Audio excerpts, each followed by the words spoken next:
दोस्तों नमस्कार। राजनीति भी कैसे कैसे गुल खिलाती है, ये बात आप अच्छी तरह से समझते और देखते भी हैं। राजनीतिक विचारधाराओं के टकराव के साथ साथ पावर गेम से भी चलती है और जहां रातों रात दोस्त दुश्मन और दुश्मन दोस्त बन जाते हैं। अब इस समय झारखंड की राजनीति में भी कुछ ऐसी ही चर्चा तैर रही है। आदिवासी आंदोलन के सबसे बड़े चेहरे गुरुजी शिबू सोरेन को केंद्र की मोदी सरकार ने मरणोपरांत पद्म भूषण दिया है। जैसे ही ये खबर लोगों की निगाह तक पहुंची, सियासी सरगर्मी तेज हो गई। कहा जा रहा है कि ये सवाल सिर्फ यहाँ सम्मान का नहीं है। अब सवाल ये उठ रहा है कि क्या बीजेपी झारखंड मुक्ति मोर्चा को साधने की कोशिश कर रही है और क्या हेमंत सोरेन की जेल यात्रा और अब ये सम्मान सब एक ही सियासी स्क्रिप्ट के हिस्सा हैं? और क्या मोदी सरकार ने चौधरी चरण सिंह के बाद शिबू सोरेन को ये सम्मान देकर इंडिया ब्लॉक से एक और पार्टी को तोड़ने की तैयारी कर ली है? और क्या आने वाले दिनों में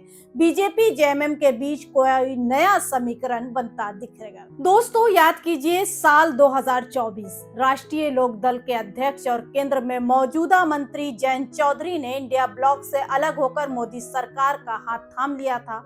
अब बीजेपी वही ट्रिक झारखंड में ला चुकी है। 2024 में जयंत चौधरी इंडिया ब्लॉक की मीटिंग और लोकसभा चुनाव की तैयारियों को लेकर नाखुश थे। जयंत चौधरी के एनडीए का हिस्सा बनने की चर्चा के बीच ही मोदी सरकार ने मास्टर स्ट्रोक खेल दिया। देश के पूर्व पीएम चौधरी चरण सिंह को देश का सर्वोच्च सम्मान भारत रत्न देने की घोषणा कर दी। फिर क्या थे? जयंत ने पीएम मोदी का आभार जताया और 2024 लोकसभा चुनाव से पहले ही जयंत और उनकी पार्टी रालोद इंडिया के हिस्सा बन गई। देश के पूर्व पीएम चौधरी चरण सिंह को देश का सर्वोच्च सम्मान भारत रत्न देकर दे दिया गया। फिर क्या था? जयंत ने पीएम मोदी का आभार जताया और 2024 लोकसभा चुनाव से पहले ही जयंत और उनकी पार्टी रालोद एनडीए का हिस्सा बन गई। पश्चिमी यूपी में अपनी पकड़ बनाए जयंत ने थोड़ा ही सही लेकिन बीजेपी का फायदा जरूर पहुंचाया। आज की तारीख में जयंत केंद्र सरकार में राज्य मंत्री हैं, उनके पास कौशल विकास और शिक्षा विभाग है। तो क्या अब ये समझ लिया जाए कि झारखंड भी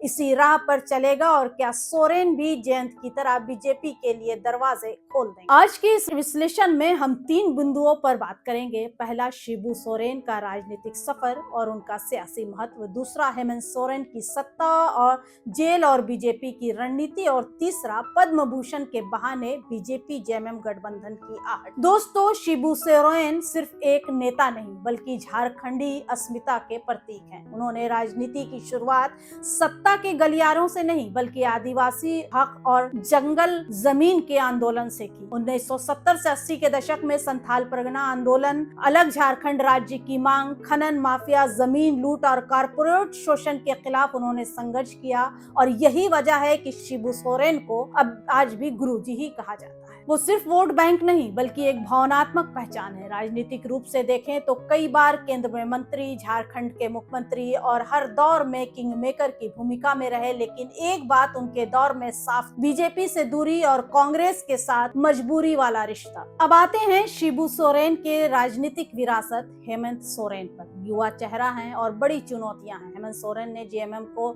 सिर्फ आदिवासी पार्टी नहीं रहने दिया बल्कि उसे सत्ता की पार्टी बनाया, प्रशासनिक पकड़ दी और बीजेपी के लिए सीधी चुनौती खड़ी की।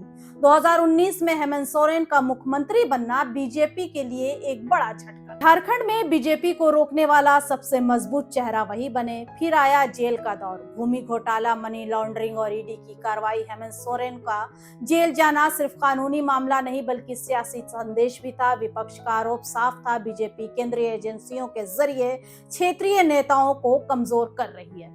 दिलचस्प बात यह है कि गिरफ्तारी से पहले सियासी दबाव, फिर सरकार गिराने की कोशिश और आखिरकार मुख्यमंत्री का जेल जाना, ये सब एक पैटर्न की तरह दिखता है। जैसे बिहार में लालू, दिल्ली में केजरीवाल और अब बंगाल में ममता बनर्जी के साथ देखने को मिल रहा है। अब आते हैं असली सवाल पर कि शिबू सोरेन को पद्म भूषण क्यों और अब क्यों? सरकार कहती है कि ये सम्मान और सामाजिक और राजनीतिक योगदान के लिए जो उन्होंने दिया है, तो इसमें कोई शक भी नहीं होना चाहिए क्योंकि शिबू सोरेन इसके हकदार हैं। लेकिन राजनीति में टाइमिंग सबसे बड़ा संकेत। हेमंत सोरेन जेल से बाहर, झारखंड में सरकार अस्थिर, विधानसभा चुनाव और आदिवासी वोट बीजेपी के लिए अब भी चुनौती है। ऐसे में शिबू सोरेन को सम्मान देना जेएमएम के सॉफ्ट कॉर्नर को छूने की कोशिश माना जा रहा है। अब सवाल यह है कि बीजेपी जेएमएम गठबंधन संभव है यहाँ से चर्चा और गहरी हो जाती है। संभावनाओं के संकेत, बीजेपी की आदिवासी राजनीति में सीमाएं, जेएमएम की कांग्रेस से बढ़ती दूरी, बिहार चुनाव में महागठबंधन के अंदर जेएमएम की अनदेखी, हेमंत सोरेन पर कानूनी दबाव और शिबू सोरेन का सम्मान, ये सारे फैक्टर मिलकर कहते हैं कि राजनीति में दुश्मनी अस्थायी नहीं होती, लेकिन बाधाएं भी हैं। जेएमएम की पूरी पहचान बीजेपी विरोध पर टिकी है। आदिवासी आधार बीजेपी के से वैचारिक दूरी रखता है। हेमंत सोरेन की राजनीति बीजेपी के खिलाफ बनी है, इसलिए सीधे गठबंधन के बजाय टैक्टिकल अंडरस्टैंडिंग ज्यादा संभव लगती है। शिबू सोरेन को पद्म भूषण देना न सिर्फ सम्मान, न सिर्फ राजनीति, ये दोनों का मिश्रण है। बीजेपी ने एक तीर से कई निशाने साधने की कोशिश की है। आदिवासी समाज में संदेश, जेएमएम के भीतर भावनात्मक असर और विपक्षी एकता में दरार। अब देखना यह है कि गुरुजी सिर्फ सम्मान लेंगे या सियासी चाल भी चलेंगे। हेमंत सोरेन बीजेपी के दबाव में झुकेंगे या संघर्ष तेज करेंगे। झारखंड की राजनीति अब एक ऐसे मोड़ पर है जहां हर कदम इतिहास भी लिख सकता है और भविष्य भी। दोस्तों, शिबू सोरेन के लिए इस सम्मान पर आपकी क्या राय है? हमें अपनी राय कमेंट बॉक्स में जरूर दीजिएगा और रिपोर्ट पसंद आई हो तो इसे लाइक और शेयर करना मत भूलिएगा और चैनल को सब्सक्राइब करना तो हरगिज मत भूलिएगा, ताकि आप तक देश की हर बड़ी खबर और सटीक विश्लेषण पहुंचता रहे। तब तक के लिए दीजिए इजाजत और देखते रहिए इनसाइडर खबर। नमस्कार।